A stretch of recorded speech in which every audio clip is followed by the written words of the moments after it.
tout à fait tout à fait voilà tout à fait. Effectivement man jot naa ci jël ñetti jàngat. à la lumière de gars yi li ñu fi jot a wax. xam nga li xew nii c'est à la fois un procès du droit mais un procès aussi politique.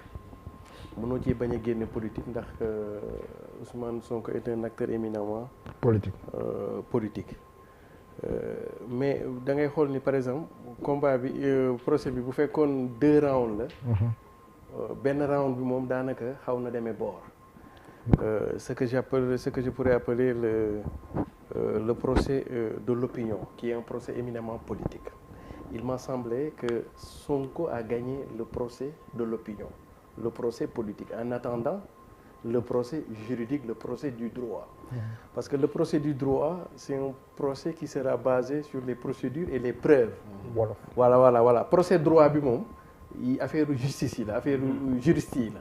te loolu ñaari affaire la procédure la ak ay preuve ba jamono jii ñuy wax ak yéen preuve bu incriminé Ousmane Sonko ñi ko doon xaar ci photo wala vidéo mën na am tamit stratégie parti boobu la du ko waneegum léegi yàlla rek moo xam ne gam téye na ci dara wala téyewul ci dara mën na jàpp comme stratégie confrontation du ma ci wane dara damay bàyyi ba dem procès. RTS léegi boo demul procès nag. waaw loolu tamit. xam nga fa la laaj bi nekk. maanaam mais man léegi logique may woon. mooy lépp lu mën a tax nga dem procès loolu ngay indi. mais dama ko procès nga ne damay téye boo demul procès rek. très bien risque la quoi moo tax fi mu toll nii observateurs yu bëri dañuy jaaxle ci yow nga am possibilité confrontation ba pare amuloo exploité wuloo ko pour gën a tuumaal kii bi donc mooy li Cheikh Ousmane doon wax. man de yaakaaroon naa ne bis bu confrontation amee image wala vidéo dina génn parce que pendant presque 2 ans Sénégalais dañ leen a gavé woon ay paroles man la du yow c'est-à-dire que saturé woon nañ ci wax maintenant on devait aller vers des preuves pour que l'opinion se fasse malheureusement tollu ñu ci ay preuves bi lan moo tax ma wax la ni boo ko dee xool Sonko me semble a gagné le procès de l'opinion c'est que parti bi ci des notamment Soxna Adji Sarr dafa def maninu parti bële Ousmane Sonko parce que bu dul affaire leeral interview bi njëkkoon a am pendant tout le temps Soxna Adji Sarr deful ay sorties publiques Ousmane Sonko moo doon def ay sorties publiques. mais elle a fait une sortie la veille. waaw loolu ça n'était pas anodin. waaw mais fi may njëkk a ñëw. waaw léegi yaa ngi jàpp naa foofu ah. lii wax teg naa fa sama baaraam. la bataille de l'opinion. mais dama bëgg nga ñëw si sortie bi mu def la veille. def na ko te ndajewu jigéen la woon ay jigéen yu bëri nekk foofu noonu ñu bokk say parti yu bëri. te ñu nekk si quinzaine bi nga xamante ne si la ñuy waxee lépp lu jëm si lutte contre les violences faites aux femmes et aux filles. mu dem foofu noonu. à la place du souvenir. loolu itam message boobu c'était un message fort. waaw c'est-à-dire que damay wax sortie en tant que prise de parole en public. c'est-à-dire bu mu demee foofu tamit presque jëlu fa parole. non jëlu peut-être que voilà jëlu fa parole.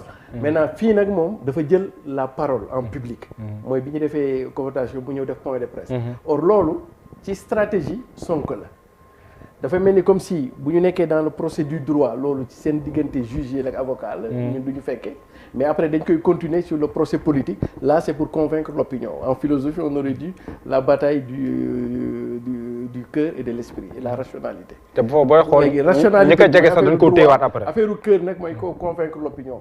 te léegi le fait que moom mu ñëw fekk si Ousmane Sonko ci terrain bi dans les imaginaires symboliques dafay mel ni comme si ñoom fekk si nañ Sonko dans le procès politique qu'il a été toujours Sonko toujours. donc il a toujours été demandeur. non ci procès politique moom la taxaw. même si il répond au droit.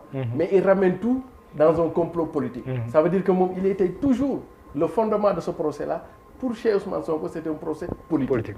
Alors que chez la dame c'est un procès du droit. parce que affaire de viol. léegi nag ñoom bu ñu demee bay def stratégie bële kon dafa mel ni fële. nañ ci waa dëgërul.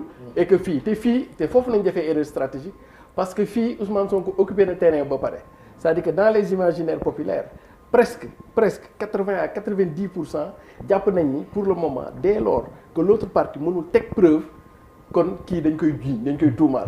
donc ñoom su ñëwee terrain day fekk terrain boo xam ni kii occupé na ko. mais pour yow ban erreur la def le fait que mu wax lu waroog la mu waxoon le fait que muy wax ba si yàgg rek ne ko noonu noppi yóbbu ko si ginnaaw le fait que muy wax ñu koy kopos. waaw dafa pour yow fan la erreur bi situé wul. waaw non dafa def sax ay série d'erreurs yu bari. parce que sortie Adji Sarr bi mujj bi am na ci 3 ba 4 secondes yoo xam ni ça en dit long su fekkee da ngay def communication. ça en dit long première chose muy def mooy les niveaux de contradiction daanaka li mu waxoon yëpp génn nañ ci am na journaliste yu ko laaj ne ko affaire ëmb mbéy mu ne musuma wax ëmb. je pense que mus na wax ni. elle était en état de grossesse. très avancé voilà de grossesse. bi ñu laaj nañ ko tamit affaire ci biir procès bi nu mu est-ce que mën nga génne say preuves apparemment elle avait des difficultés sur xam nga loolu la lay c'est-à-dire que voilà soxna Adji Sarr en l'absence de 3 minutes mu def des erreurs en termes de communication stratégique yoo xam ni mën na wëlbatiku ci moom. ça veut dire que tey jii ma jox la benn hypothèse su ñu waroon dem procès l'autre partie indi 12 avocats ñu war a commencer procès bi 8 heures ci suba jëm 20 heures est-ce que la dame ne va pas craquer du point de vue des incohérences dans son discours maintenant du point de vue aussi c'est que dans ce laps de temps bi ñu génnee ak journaliste il faisait nuit là mu commencé di jaxase dans la symbolique télé yi taxaw écran yi Sénégal yëpp di déglu sur une longue durée avec des avocats qui vont bombarder est-ce que elle va pas mais foofu tam am na sañ-sañ bañ a tontu est-ce que tam du adopté foofu la stratégie du silence devant les questions vous avez le droit de garder le silence oui parce que tout ce que vous dites pourrait être retenu contre vous. Maintenant garder le silence en ce moment de procès du point de vue du droit c'est une incapacité et dès lors que c'est une incapacité dafa lay gën a dugal ça veut dire que qui ne dit rien peut-être consent donc c'est extrêmement grave de pouvoir garder le silence maintenant deuxième bi may élément bi mooy dossier bi dafa xaw a compliqué xam nga lu tax mu compliqué bu ñu demee procès à l'hypothèse ñaari affaire mën a am soit ñu def non-lieu wala ñu dem procès mais première hypothèse de travail ñu dem procès bu ñu demee procès ñaari logique moo mën a am soit le gars il est acquitté ou le gars il est condamné il est acquitté kon donc les gens vont non seulement les gens vont s'interroger mais s'il est acquitté ça dit que le régime en place donne le pouvoir sur un plateau d'argent à Ousmane Sonko en 2024 le gars s'il sort ici acquitté 2024 gisuma ko koy tere gagné man mi sax góorgóorlu mënuma ko tere gagné donc dañuy fel il gagne maintenant boo ko bëggee tëj il faut nga teg ay preuves jusqu'à présent xaw ma nag li xew ci procès mais jusqu'à présent sénégalais yi se sont fait une idée que dafa mel ni sénégalais yi moom man nañ ciy wax ñoom preuve nañuy xaar te boo leen joxul preuve n'oublions pas que la justice est rendue en leur nom attention la justice est rendue en leur nom boo leen naree defal benn affaire mën nañu kii deuxièmement bi muy affaire non-lieu mais suñu neexee affaire non-lieu démocrate yi mel ni man dañu waa mais non war te mën demee noonu 14 booy dee ci perturbation yi ma indi yëpp ñu xëy suba ne pertes et profits kenn du wegg yooyu ah non saa yi damay xëy mag sama gars yi góorgóor yëpp laay woo amul liggéey dañuy tëdd ci tali bi xam nga ñoom suñuy marché moom dañuy wax gars yi ne dañuy tëdd ci tali bi quoi parce que il faut ñu lijjanti ko moo tax foofu te loolu day accréditer waale la thèse du complot très bien avec toutes ses ramifications voilà mais je n'accuse personne oui dama mës a dégg Ousmane Sonko mu wax benn affaire te peut-être que nañ ci bàyyi xel parce que doon na wax ni moom il a peur pour la fille en question en droit je parle sous le couvert de maître s'il venait ci éléments yi dem justice bu ci kenn génnee àdduna rek le procès est clos définitivement extinction de l'action te loolu hypothèse de travail la kon donc ça veut dire que fi mu toll nii mën na am ci parti yi kenn ki ci am intérêt éliminer physique comme ça pour mën ci génn de façon par une autre porte très bien par une autre porte de honorable ñu gàcc ko suul loolu hypothèse te loolu tamit il faut ñu lijjee ko c'est-à-dire que tey jii sécurité Adji Sarr au-delà de l'État Sénégalais yëpp ñoo namm mu am sécurité parce que fi ñu ci jot a dem nii moom il faut que ñu dem. mais mën naa la garantir mën naa la garantir elle est bien sécurisée. xam naa si dara Atoumata Sakho elle est bien sécurisée. loolu mën naa la ko garantir. ak sécurité Ousmane Sonko. voilà très bien. parce que ñoom ñaar ñëpp ku ci dara procès bi day tëj. ñoom ñaar ñëpp kiiwee rek. du moom rek moo nekk en danger. donc maintenant fi may daanelee mooy troisième remarque bi hélas. disparition moom. waaw disparition wala da nga teggi li ma wax. hélas xam nga léegi moom loo wax ne la diffusion de fausses nouvelles. waaye tamit. waaw disparition tamit. waaw hélas non parce que lu tax ma wax la loolu. dañoo nekk ci jamonoy disparition. waaw li ma la wax ne c'est pas waaw dañu nekk ci jamonoy disparition waaw. donc nañu préparer léegi beneen bi may daanelee. mooy ay hypothèse la nag diffusion de fausses nouvelles. mu leer non on travaille sur des non léegi dañ see gaaw kat loo wax ñu ne la fausse nouvelle kii. voilà tout à fait. beneen bi mooy fi ma bëgg a daanelee. waaw après ma ñëw si commissaire. c'est hélas xam nga président bu ñëw sëñ Thier da koy faral di wax mu ni ku nekk war ngaa maytu mujjee puso mu réer. ngalla borom xam-xam la Thierno. ngalla président bu mujjee philosophe puso wolof. borom xam-xam mu réer xam nga Senghor président bu ñëw dafay am ce qu'on appelle des marqueurs. moo xam ne boo mënee fàtte lépp di nga jàpp au moins ñaar ba ñetti ci moom. Senghor li nga daan gën a jàpp ci moom ba mu fi nekkee c'était le temps des idéologies. et c'était le temps de la culture du point de vue intellectuel et cetera.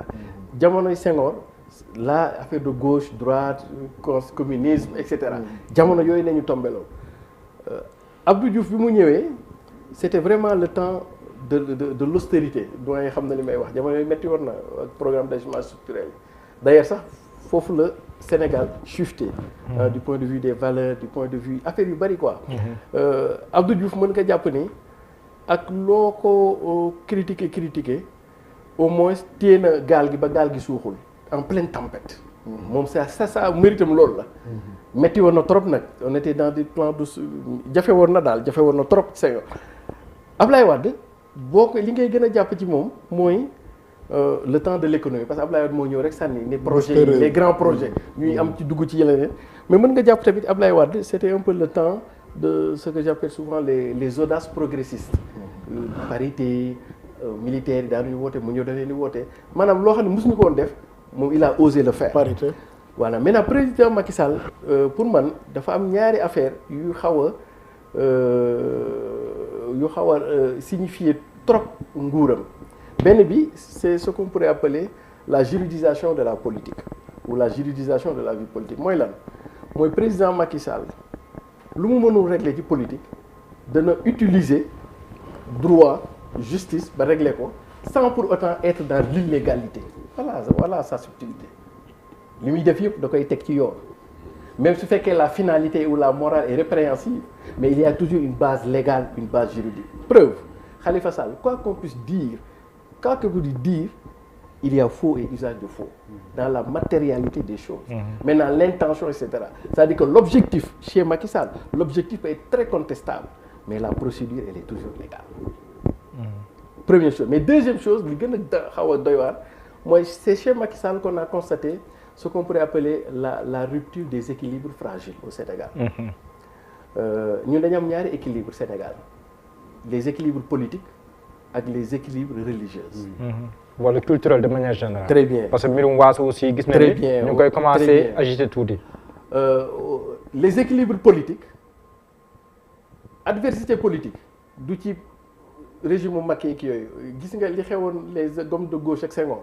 Ablaye Wade ak yooyu moo gën a metti foofu li dal Senghor Macky ak Sonko en termes de conflictualité bi ñu amoon en termes de problème yi ñu amoon pour ñi fi fekkee 88 yooyu xam nañ 93 ñi ñu fekk 78 kon donc lii du lu bees mais acteurs yooyu toujours xamoon na fu ñu doon yem c'est-à-dire que amoon na ay lignes rouges à ne pas dépasser les acteurs politiques c'est sous le président Macky Sall qu'on constate que on n'est plus dans la divergence politique mais on est dans l'animosité personnelle mais comme moom moo jiite ñëpp nag ci pootam la dem c'est-à-dire que fii ñu àgg fii ci politique entre adversaires politiques mosuñu koo àgg ci Sénégal danañu am ay contradiction mais daanuñu dem ba ku ne yéene sa morom dee fi mu toll nii ñaari camp yëpp ku ci jekk sa morom da koy rendi ni mu bëri di rendi fii la lay rendi.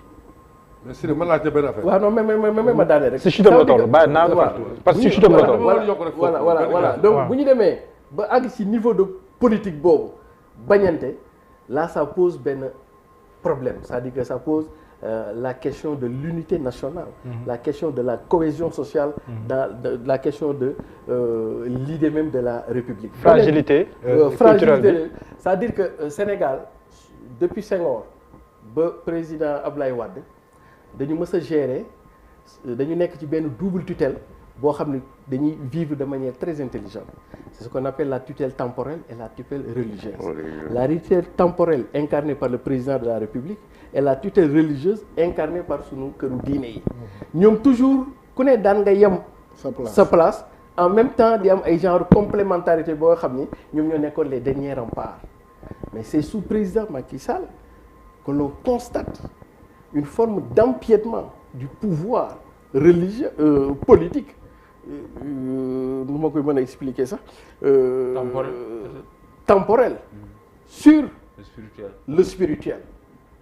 Eu égard à 2 à 3 choses. Quand il a dit que les marabouts sont des citoyens ordinaires, première chose. Deuxième chose, le niveau de conflictualité diffuse qu'il entretient avec këru diine yi au point que tout këru diine yi. mais man d'accord ma si. non mais man d'accord ma. waaw day daal remontons l'histoire politique du Sénégal. Le parti au pouvoir ou les partis au pouvoir ont toujours gagné les foyers religieux. Effectivement. C'est la première fois qu'un président en exercice pour des élections locales et législatives l'ensemble depuis ñuy voté pour la première fois élection locale législative un président en exercice les perd dans des villes religieuses. Ça indicateur garaaw. mais c'est gënul dangereux si côté waaso parce que ba léegi nii. non wax sa pour dëgg si réew. non jël naa foofu mais de plus en plus aussi ñu ngi gis gagné fii. de plus en plus aussi ñu ngi gis que le débat ethnique. ñu koy gën a agité. non affaire waaso yi. yooyu c'est plus de peur que de mal. xam nga ah bon oui nga foog parce que ñun Sénégal. lan mooy suñu particularité ak yeneen peuple. jox la benn exemple. mooy brassage bi. très bien Afrique centrale par exemple surtout Afrique centrale boo demee globalement. en général nit ku ne sa communauté ngay. waaw fii am na brassage. ba pare ñun. métissage nañu. dama la benn exemple ci man. xam nga man sama papa pël la. mais sama yaay wolof la ki jur sama papa lébu la. comprendre donc ñun façon métissage yooyu moo tax ni. d'accord affaire waaso yooyu homme politique yi ñoo koy wax mais la société sénégalaise. réglé na loolu définitivement. te loolu xam nga fi mu tàkk yëpp brassage amul. effectivement ba pare. waaw Séré daanaka la nag s'il vous plaît. waaw d'accord. waaw et puis affaire waaso yooyu. waaw Sénégal da koo réglé historiquement. d'accord.